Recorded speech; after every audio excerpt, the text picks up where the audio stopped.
अस्सलामुअलैकुम programmers, welcome to your channel do it. तो programmers, आज के लेक्चर में हम समझेंगे फंक्शंस क्या होते हैं और डार्ट में हम इन्हें क्यों यूज करते हैं। तो प्रोग्रामर्स, फंक्शन एक ब्लॉक ऑफ कोड होते हैं जो कि हम इसलिए क्रिएट करते हैं ताकि हमें कोड रिपीट ना करना पड़े, क्योंकि बाज़ औक़ात ऐसा होता है कि प्रोग्राम में जो है ना कुछ ऐसे कोड्स होते हैं, कुछ ऐसे कोड्स ऑफ लाइन होते हैं जो हमें बार बार रिपीट करने पड़ जाते हैं अपने कोडिंग फाइल में। तो इस डुप्लीकेसी को रिमूव करने के लिए हम फंक्शन क्रिएट कर देते हैं ताकि फंक्शन के नेम से हम कॉल कर सके और हमारा कोड एग्जीक्यूट हो जाए। अब प्रोग्रामर्स, फंक्शन दो टाइप्स के होते हैं। एक built in function. Built in function ऐसे फंक्शन होते हैं जो ऑलरेडी पहले से बने पड़े हैं, जैसे कि मैथ फंक्शन जिसमें मिन एंड मैक्स फंक्शंस आ जाते हैं जो कि हमारे मिनिमम एंड मैक्सिमम फाइंड करने में हमारी मदद करते हैं। अब स्ट्रिंग फंक्शन, उसमें आ जाते हैं अपर केस जो कि सारे लोअर केस को अपर केस में कन्वर्ट कर देते हैं। अब आ जाते हैं कुछ कलेक्शन फंक्शंस जो कि हमारे लिस्ट एंड मैप में हमारे काम आते हैं। अब सेकंड टाइप के फंक्शंस होते हैं यूजर डिफाइंड फंक्शन। ये एक ऐसे फंक्शंस होते हैं जो यूजर खुद क्रिएट करता है अपनी आसानी के लिए, कोड की डुप्लीकेसी को एंड रिपीटेशन को खत्म करने के लिए। अब प्रोग्रामर्स चलते हैं अपने वीएस कोड पे। अब देखिए प्रोग्रामर्स, जैसे कि यहाँ पे एक पहले से बिल्ट इन फंक्शन है वॉइड मेन, जिसके अंदर मैंने एक लाइन प्रिंट की है व्हाट इज फंक्शन। अगर मैं इसको रन करूंगा तो आप चेक करना, यहाँ पे जो है ना हमारा व्हाट इज फंक्शन प्रिंट हो चुका है। अब प्रोग्रामर्स, इस फंक्शन का काम कुछ भी नहीं है। वॉइड मेन एक ऐसा फंक्शन है जहाँ से हमारा कंपाइलर जो है ना कोड रीड करता है डार्ट के अंदर। डार्ट में जो है ना कंपाइलर हमारा वॉइड मेन वाले फंक्शन से हमारा कोड रीड करना स्टार्ट करता है। अब मैं यहाँ पे जो है ना एक यूजर डिफाइंड फंक्शन क्रिएट करता हूँ, मतलब कि मैं अपनी आसानी के लिए कोई ऐसा फंक्शन क्रिएट कर देता हूँ। मैं यहाँ पे लिखता हूँ वॉइड प्रिंट नेम। अब इस फंक्शन का काम है कि हमारा जो है ना नेम प्रिंट करे। अब फंक्शन प्रोग्रामर, जैसे कि मैंने आपको पहले बताया था, पहले हमने डालना वॉइड वॉइड डालना या रिटर्न टाइप डालना है। इन दोनों में मैं आपको अभी डिफरेंस बताता हूँ। पहले आपने लिखना वॉइड, फिर फंक्शन का नेम। ये प्रिंट नेम की जगह आप कुछ भी लिख सकते हो। उसके बाद आपने एक ब्रैकेट ओपन एंड क्लोज डालना है एंड इसके बाद फिर आपने कर्ली ब्रेसेस डालना है। अब इस कर्ली ब्रेसेस के अंदर आप कुछ भी लिख सकते हो, जैसे कि यहाँ पे मैं लिखता हूँ प्रिंट में जो है ना वर्ड नेम की जगह मैं लिखता हूँ आयरन मैन।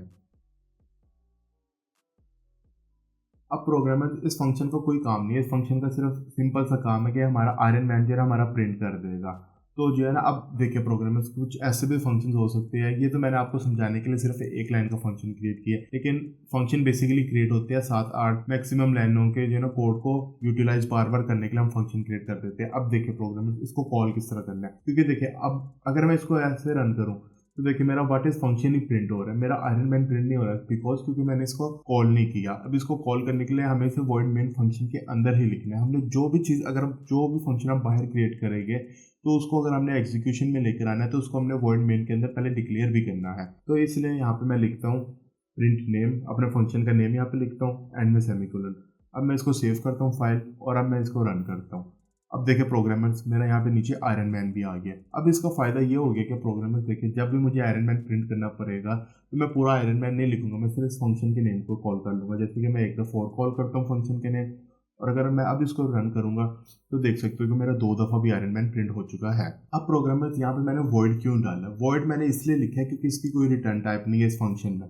आप बेसिकली इतना समझ लें कि अगर आपने किसी फंक्शन के अंदर कोई चीज़ प्रिंट करनी है ना, तो आप उसके लिए वॉइड यूज़ कर लें। और अगर आपने किसी चीज़ को रिटर्न करना है तो आप उसके लिए उसका डाटा टाइप लेंगे, कि अगर आपने स्ट्रिंग को रिटर्न करना है तो वॉइड की जगह आप स्ट्रिंग लिख देना।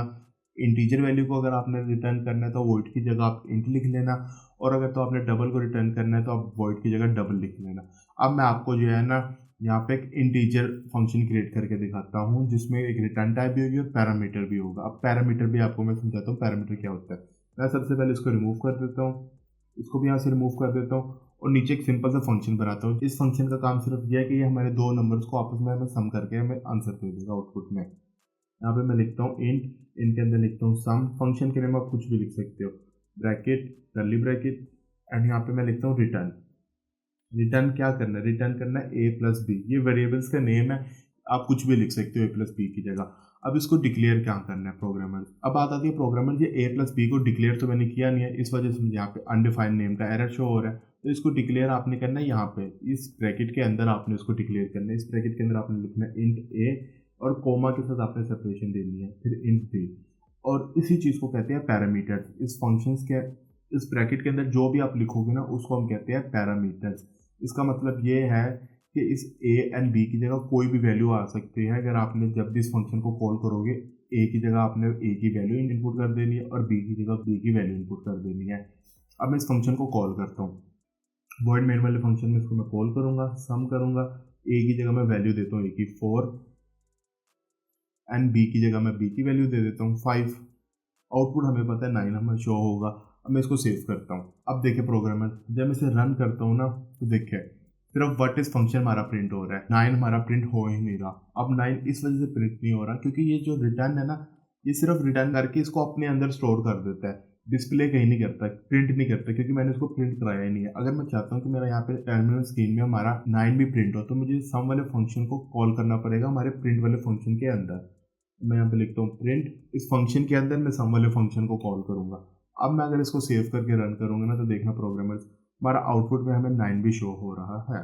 अब प्रोग्रामर्स, मैं आपको एक एग्जांपल करके दिखाता हूँ जिसमें वो यूज़र से पूछेगा कोई भी नंबर एंटर करने के लिए, क्योंकि ये तो देखिए एक स्टैटिक है, 4 और 5 मैंने यहाँ पे ऐड कर दिया और ये मुझे उसका सम दे रहा है।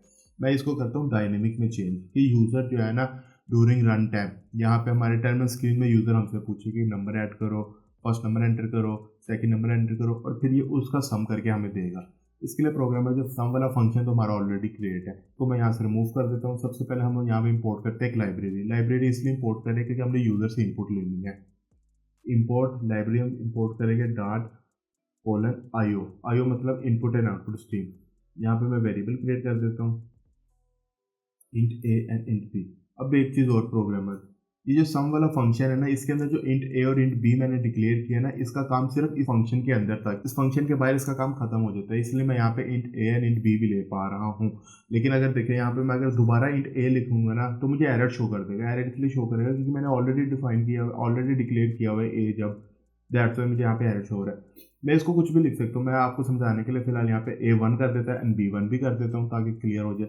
अब मैं यहाँ पे जो है ना प्रिंट करता हूँ एंटर फर्स्ट नंबर।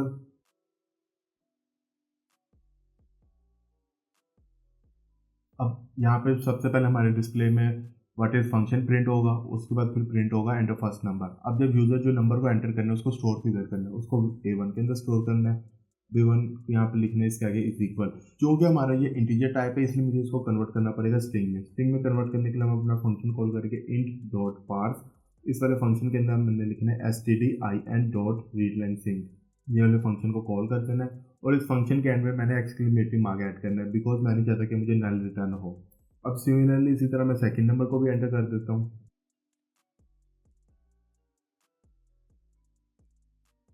अब देखिए प्रोग्रामर्स, इस कोड को थोड़ा सा समझते हैं। सबसे पहले हमारी टर्मिनल स्क्रीन में प्रिंट होगा व्हाट इज फंक्शन, उसके बाद प्रिंट होगा एंटर फर्स्ट नेम। फिर ये हमसे यूज़र से पूछेगा कि जो नंबर हमने यूज़र ने यहाँ पे एंटर किया होगा तो वो उसको स्टोर कर देगा a1 के अंदर। फिर ये सेकंड नंबर के बारे में पूछेगा यूज़र से। अब जो यूज़र सेकंड नंबर एंटर करेगा वो ये स्टोर कर देगा b1 के अंदर। अब मैं इसको जो है ना आउटपुट में फंक्शन को कॉल करता हूँ प्रिंट, यहाँ पे मैं अपने सम वाले फंक्शन को कॉल करूँगा और इसके अंदर a की जगह मैं लिखूंगा a1 एंड b की जगह मैं लिखूंगा b1 एंड मैं सेमीकोलन। सब प्रोग्रामर्स, अब आप देख सकते हो कि यहाँ पे हमें एक एरर शो हो रहा है, the int can't be assigned to the parameter type string. यहाँ पे एरर ये शो हो रहा है कि इंट टाइप जो है ना वो स्ट्रिंग के अंदर डिक्लेयर नहीं हो सकता, क्योंकि हमने प्रिंट के अंदर जो है ना हम same type of data store कर सकते हैं। ये हमने स्टार्टिंग में यहाँ पे स्टोर किया है स्ट्रिंग एंड में मैं स्टोर कर रहा हूँ इंट, दैट्स वाई जो है ना हमें एरर शो हो रहा है। तो मुझे इंट को जो है ना कन्वर्ट करना पड़ेगा स्ट्रिंग में, जिसके लिए हम यहाँ पे डॉट ऐड करके टू स्ट्रिंग वाला अपना फंक्शन कॉल करेंगे। और अब आप देख सकते हो प्रोग्रामर्स, हमारा एरर क्लियर हो चुका है। अब मैं इसको फाइल को सेव करता हूँ एंड रन करता हूँ। सबसे पहले व्हाट इज फंक्शन, उसके बाद एंटर फर्स्ट नंबर, मैं यहाँ पे एंटर करता हूँ 5।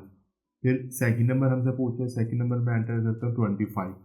अब आप देख सकते हो programmers, the sum of 6 + 25 is equal to 31। हमारा आउटपुट में रिजल्ट भी शो हो चुका है। So that it's for today programmers. उम्मीद है कि आपको फंक्शन की समझ आ गई होगी। अगर तो आपको वीडियो अच्छी लगी तो वीडियो को लाइक कर देना, चैनल को सब्सक्राइब कर देना, और अगर तो आपका कोई डाउट है तो आप मेरे से कमेंट सेक्शन में भी पूछ सकते हो। फिर मिलते हैं नेक्स्ट लेक्चर में न्यू टॉपिक के साथ।